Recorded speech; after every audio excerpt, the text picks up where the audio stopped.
Okay, so on Wednesday, March 6, 2024, information and the release date of the new Wells Fargo Autograph Journey card were finally announced, and this card will be made available to all of us later this month.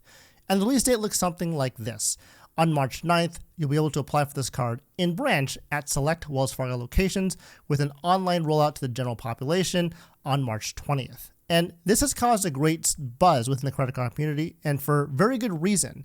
There hasn't been a major launch of a credit card from a big bank in quite some time. And so by looking at this card, seeing what Wells Fargo has done for the Journey card and what kind of benefits and multipliers they've put on it, we can hopefully see increased competition and other cards that will soon follow that may mimic their same style. But the big question for all of you watching this is, should you get the Wells Fargo Autograph Journey card? And of course, that's a very hard question to answer. But what I'm going to do is I'm going to help you answer that question and walk you through the methodology of what questions you should be asking yourself, not only for this card, but for any credit card in general, to figure out if this card is going to be right for you. And of course, I'm going to put in my own personal experiences into this as well, so you can see my own thought process about the Wells Fargo Autograph Journey card and why I'm personally not going to be getting this card, at least for now. And to start, I think it's important to point out that if you look at the Wells Fargo Autograph Journey card on its own, it's actually a pretty good card. I mean, think about it. You have a mid-tier travel credit card with access to transfer partners. You've got a $95 annual fee with a $50 annual statement credit, and you've got some pretty competitive multipliers in the travel categories.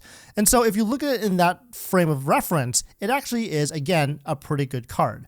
But what happens is when you start to compare it to other credit cards on the market, that's where you start to see the difference of whether or not this card is going to be right for you. And I think the biggest and direct comparison that you have to look at is the Chase Sapphire Preferred. And it's almost like the Wells Fargo Autograph Journey card was modeled after the Chase Sapphire Preferred. It's got a very similar welcome bonus. It's got a very similar statement credit, that's $50. It's got a very similar annual fee, but the multiplier structure and the benefits are somewhat different. And so if you look at that, that's going to be where the difference is going to draw. And based off of those assumptions, the next thing you're going to do is look at whether you want to be a part of the Chase Ultimate Rewards point system or this new Wells Fargo point transfer system that is just starting and doesn't have as good transfer partners compared to Chase. But of course, there's going to be more coming, so we'll have to see what that turns into. So the first question you want to answer for yourself is, can I get the welcome offer on this card? And this doesn't go for just the new Autograph Journey card, but for any credit card in general, because if you can meet the welcome offer on the card, no matter what happens the first year, you will get positive net value. No matter if your card has no annual fee or has a high annual fee, because a welcome offer tends to give you the best return on spend. And so this is no different for the Autograph Journey card, which has a welcome offer of 60,000 bonus points after spending $4,000 in the first 3 months. If you think about that and you redeem that for a 1 cent per point valuation for cash back, which would be $600, that would be about a 15% return on spend. Not bad. But again, this card also comes with transfer partners, which is very exciting for all of us because this is something brand new with Wells Fargo using their new points transfer program, and the value of those points can be increased as well. And so just to cover them real briefly, we have the 5 airline partners of Aer Lingus AerClub, Air France-KLM Flying Blue, Avianca LifeMiles, British Airways Executive Club, Iberia Plus, and the one hotel partner right now, which is the Choice Hotel program. So you have an opportunity to make those 60,000 bonus points stretch even farther by using transfer partners.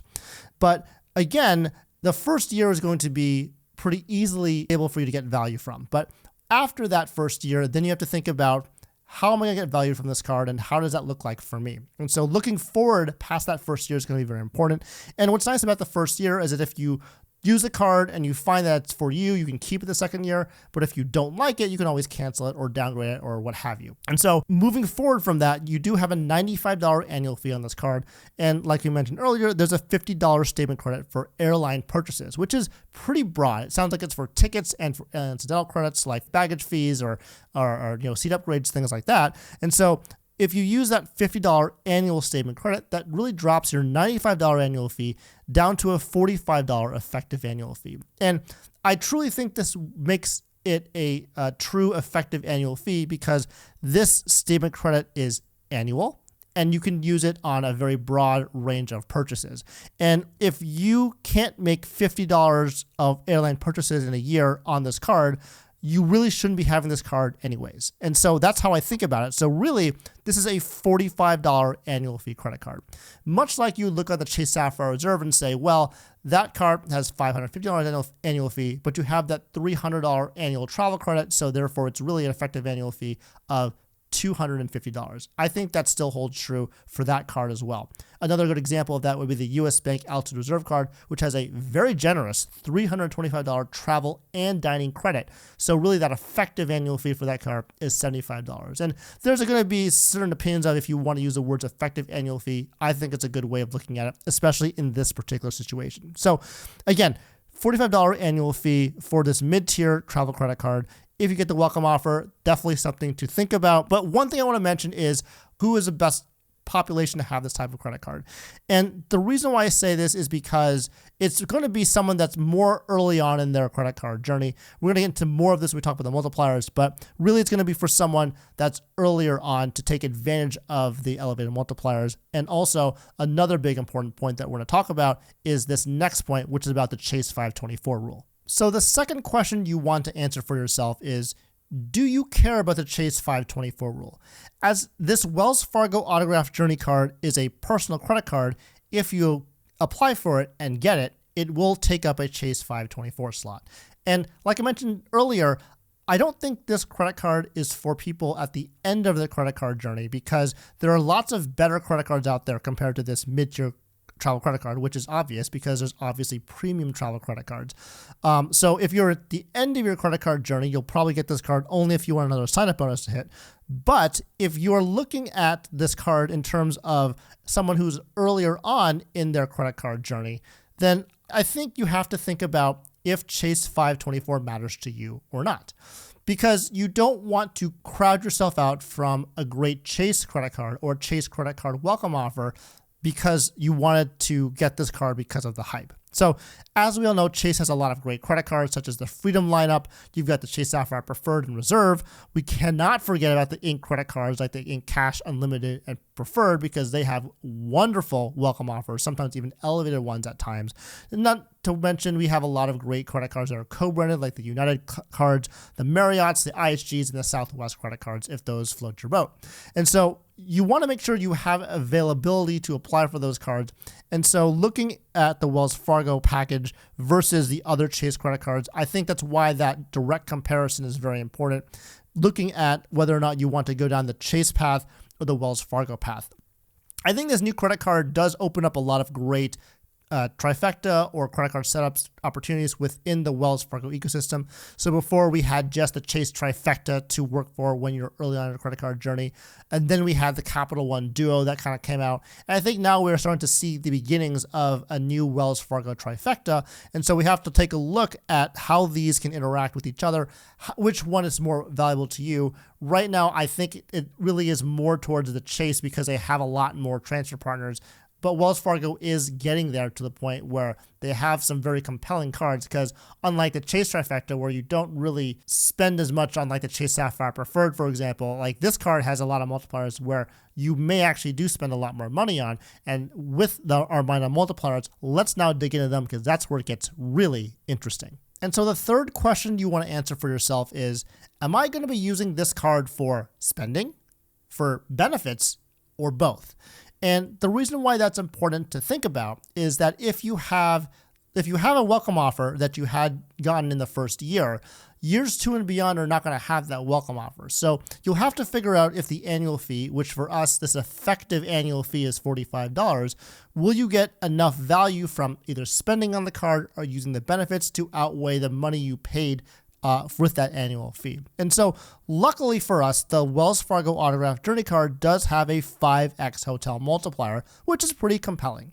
And so what's nice about this hotel multiplier is that it's very broad. You're able to use it on any hotel chain as a direct purchase, as opposed to cards like the Chase Sapphire Preferred, which gives you a 5x multiplier on hotels technically, but it's travel only through the Chase Ultimate Rewards portal. And so this is more flexible because someone like myself, I don't really use travel portals. I don't think that they're something that I want to start using. I much rather buy directly through the merchant, directly through the hotel website, because typically those prices are cheaper anyways.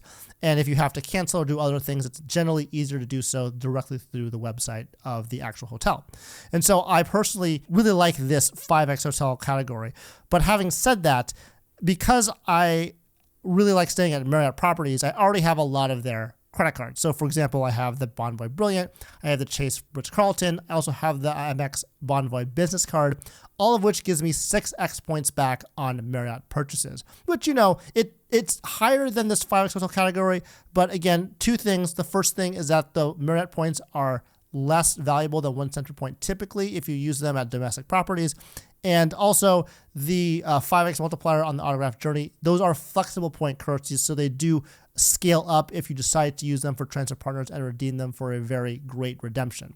And so thinking about that, that's kind of important to know. I don't think I would use this card if I had it, because I already have these Marriott cards to pay for my Marriott hotels.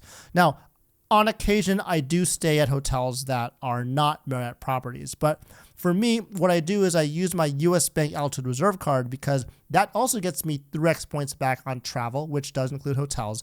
And with the 1.5 times RTR redemption, or real-time rewards redemption, I can get up to 4.5x back.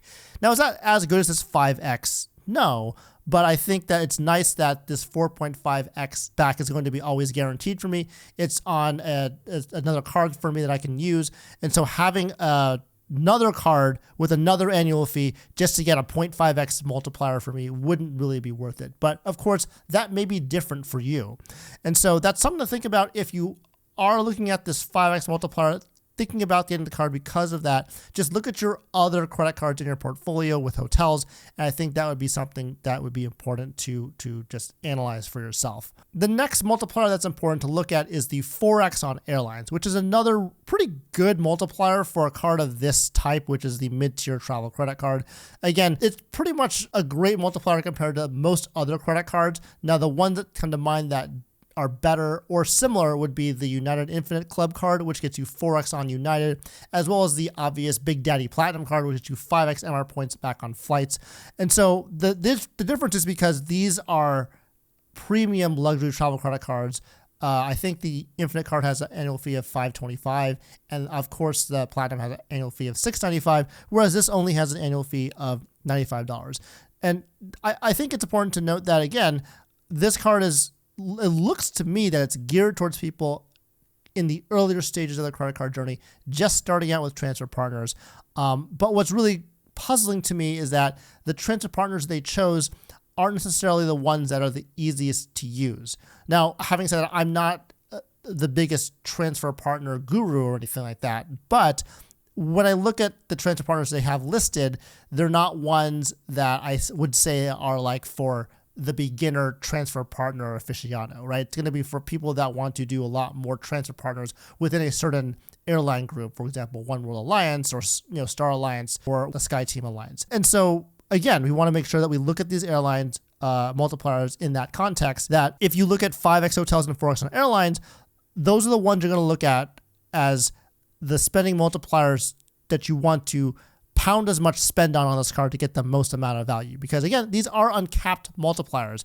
But if we go down to the next tier, which is the 3X categories of other travel and dining, it's not really as good. If you look at, for example, the travel category, all that it covers other than, the airlines and hotels, which is the top ones, is campgrounds, timeshares, cruise lines, and travel agencies. And I don't use any of those. I don't see things like rental cars. That's missing. And the 3X travel category also misses the transit category. And that's included on the no annual fee Wells Fargo Autograph card. And I'll get to that in a minute. But the 3X categories you can find on other credit cards, not only in mid-tier categories, but also for no annual fee credit cards. So, for example, the Chase Sapphire Preferred gets you 3X on dining. The Citi Premier card gets you 3X on dining. Like, that's nothing new. That's nothing special. So what makes this card special is the 5X on hotels and the 4X on airlines. And so by targeting those categories, that's really going to supercharge your value on this card if you want to keep it, past year 2 and beyond. Now, this card also does come with some benefits that are pretty good for as well. You've got the cell phone protection, which is okay. I think one thing that I noticed on the terms and condition is that the Wells Fargo cell phone protection doesn't cover scratches, cracked screens, or cosmetic damage, which is kind of, in my opinion, the most common type of reason why you would get cell phone protection anyways.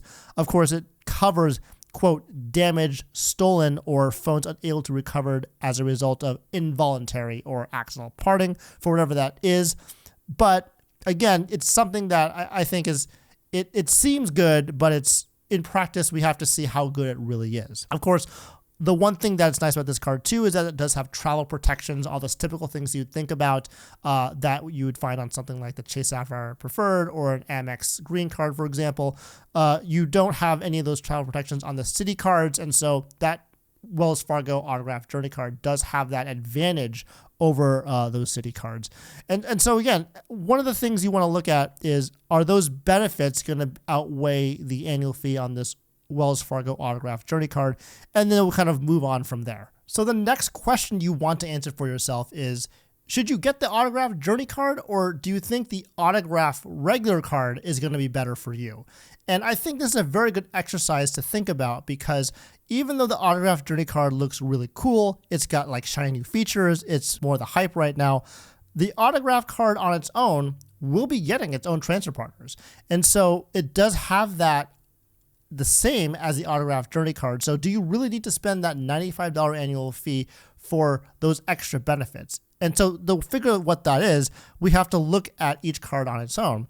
And so we kind of covered the multipliers before, but on the Autograph card, there is more expansive 3X categories. So you have travel, which does also include car rentals, which is not the same as the travel category on the Autograph Journey card. You do have the 3X transit category, which is huge. Things like parking tolls, subways, things like that. That's really helpful to have a transit category on your travel credit card. You also have things like 3X popular streaming services on the no annual fee Autograph cards, as well as 3X on phone plans, which makes it a little bit easier to stomach putting your cell phone bill on the Autograph card itself. But this does not on the Autograph Journey card, because it only has that 1X multiplier for those aforementioned categories. So when you look at the comparison, it's very similar to the comparison when you look at cards like the Amex Blue Cash Preferred and the Amex Blue Cash Everyday. Yes, you have a higher multiplier in certain categories, but is that worth the annual fee that's there?